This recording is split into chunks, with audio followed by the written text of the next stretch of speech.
Olá, bom dia, você que me ouve nesse dia, que estamos começando uma série de estudos. Nós estamos num período de jejum, 28 dias de jejum. Nesse período estarei ministrando 15 palavras com base no capítulo 1 de Romanos. Não vamos aprofundar aqui quando falarmos quem escreveu epístolas, não vamos dar dados históricos, não estamos preocupados muito com a questão histórica.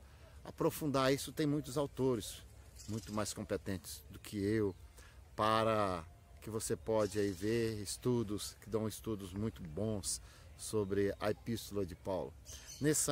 Nós temos a intenção de tirar desses textos aqui do capítulo 1 aquilo que vai nos fazer romper em fé.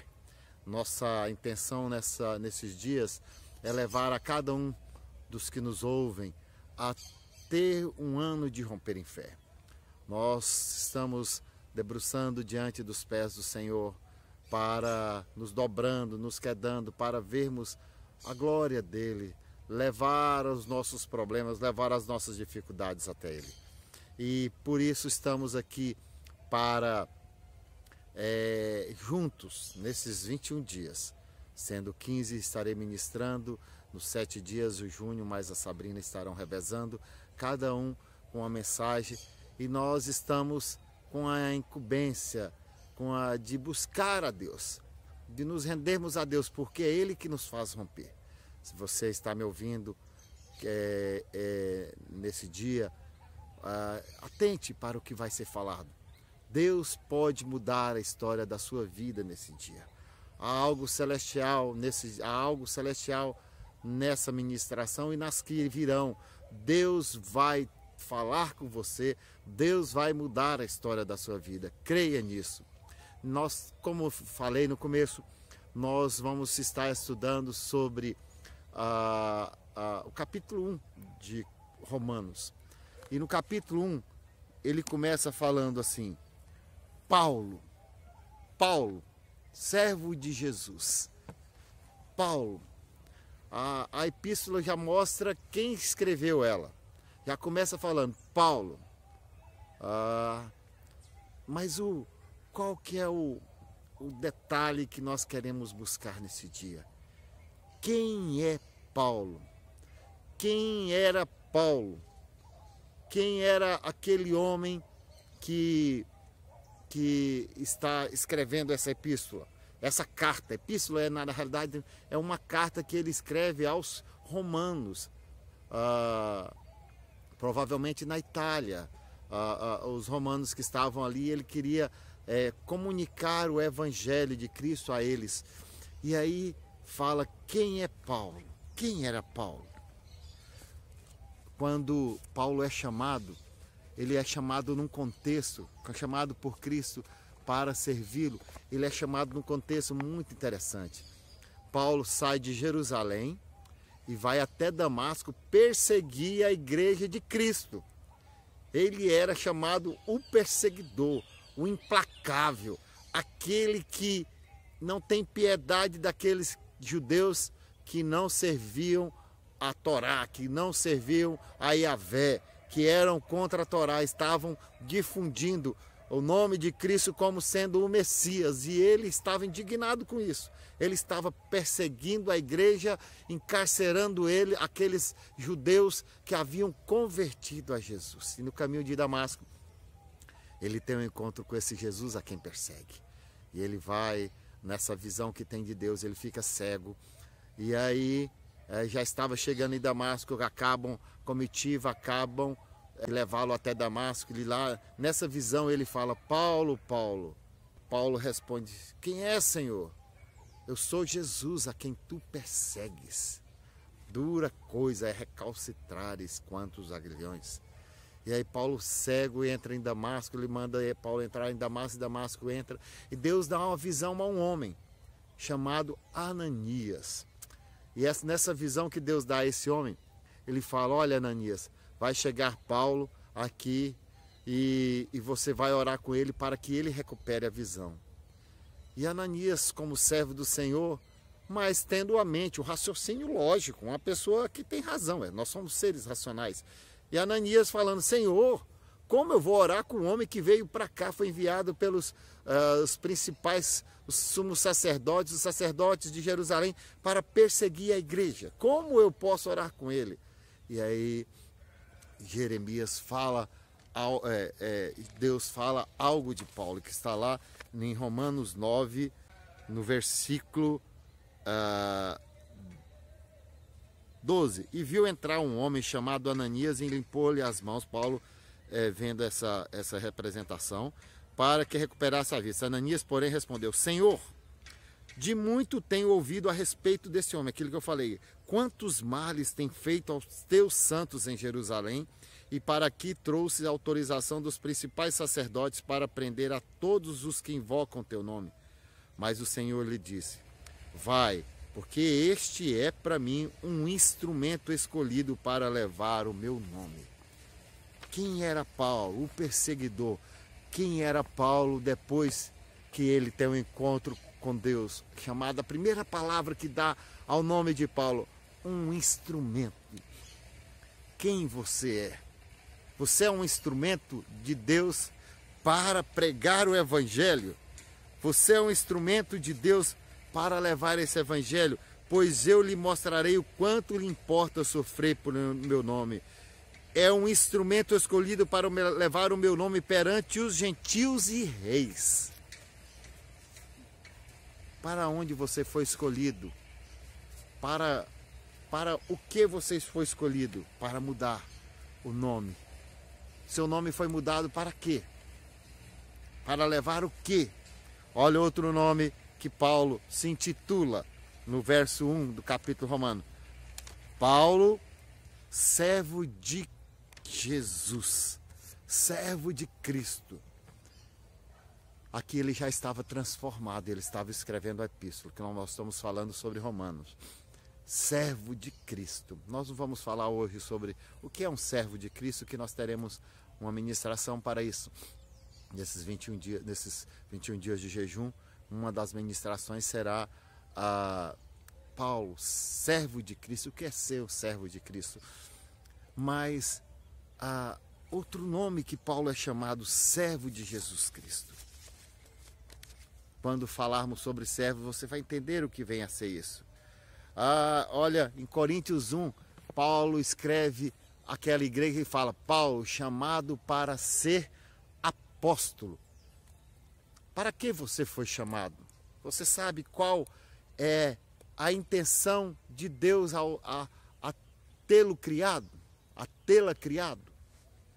Qual a intenção que Deus tinha a fazer você vir à existência? Deus tem um propósito na vida de cada um. Deus tem um propósito na vida de cada um. Cabe a cada um definir, buscar de Deus aquilo que Ele tem para a sua vida.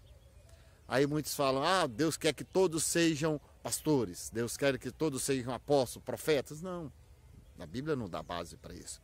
Mas Deus quer que todos sejam servos dele. Isso é um fato.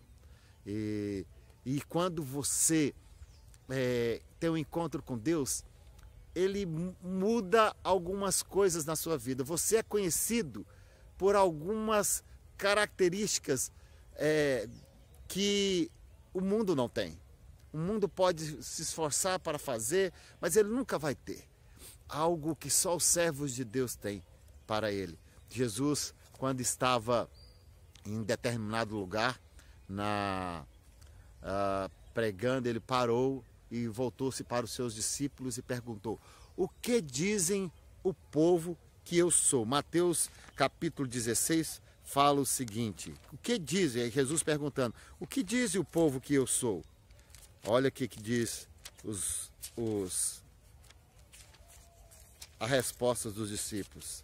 Mateus 16, 13, diz o seguinte, indo Jesus para o lado de Cesareia de Filipe, perguntou-lhes a seus discípulos, quem diz o povo ser o Filho do Homem? E eles responderam, olha, uns dizem João Batista, outros Elias e outros Jeremias ou algum dos profetas.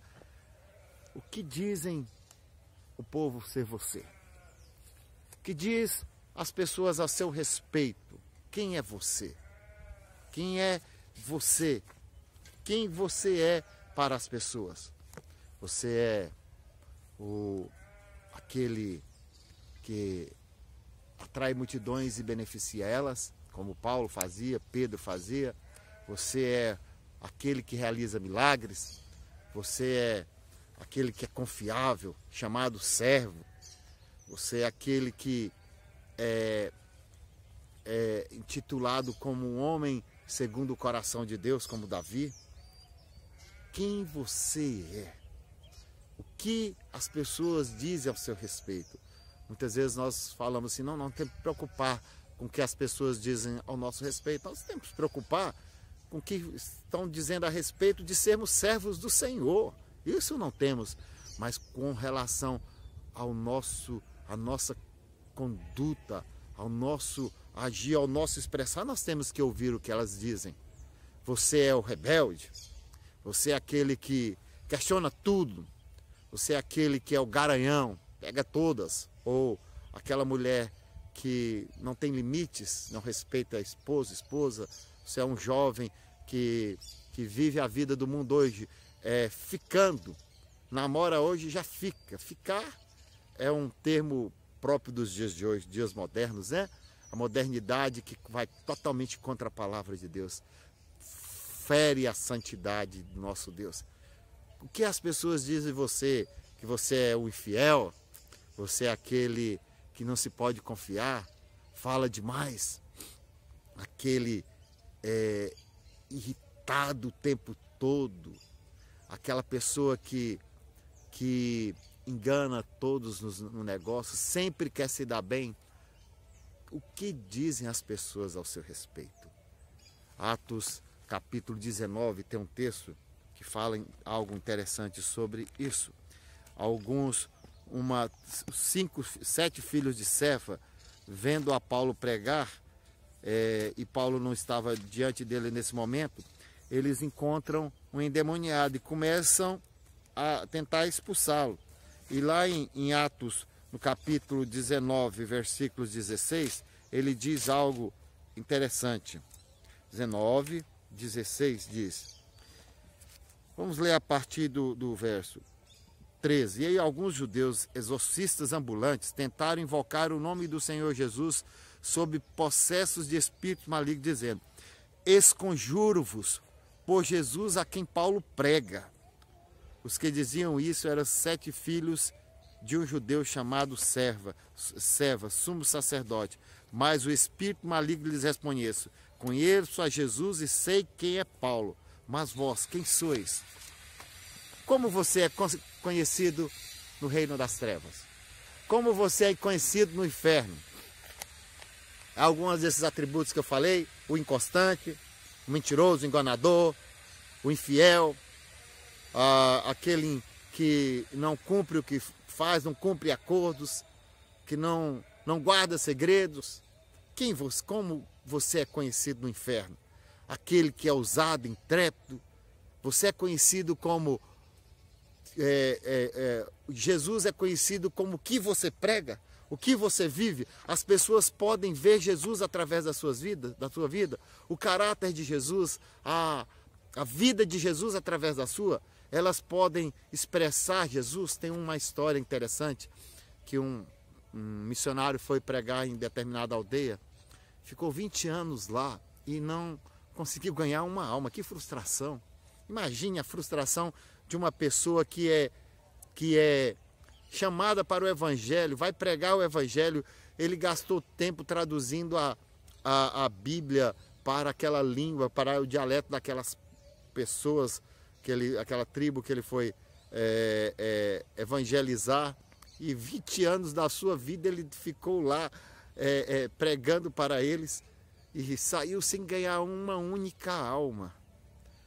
Passa um pouquinho, ele volta, retorna para a sua casa, se aposentou e voltou, cumpriu-se o tempo dele ali, e aí foi enviado outro missionário para lá.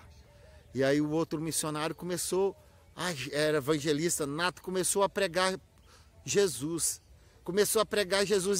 e E aquela população ali começou a ficar inquieta. Nós o conhecemos, nós o conhecemos. Ah, esse Jesus nós o conhecemos. Ele estava conosco, ele ficou conosco 20 anos. E eles entregaram a vida a Jesus.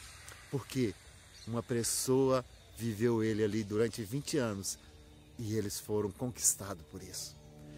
As pessoas que você está caminhando estão conhecendo esse Jesus maravilhoso, majestoso que você prega. As pessoas que você está caminhando conhecem esse Jesus que você prega. O que dizem as pessoas ao seu respeito? O que elas conhecem do seu nome? O que o inferno conhece de você? O que os céus dizem de você? Esse é o meu servo. Esse é Jesus. Esse é Jó. Não há homem igual a ele. O que dizem a seu respeito, o que Deus tem dito a seu respeito, o que as trevas têm dito a seu respeito, o que as pessoas que estão em volta ao seu redor, a sua família, os seus colegas de trabalho, seus colegas de escola têm dito ao seu respeito. Não, nós não estamos aqui falando de algo para te condenar, mas estamos falando, mergulhe nesses dias, quer romper em fé?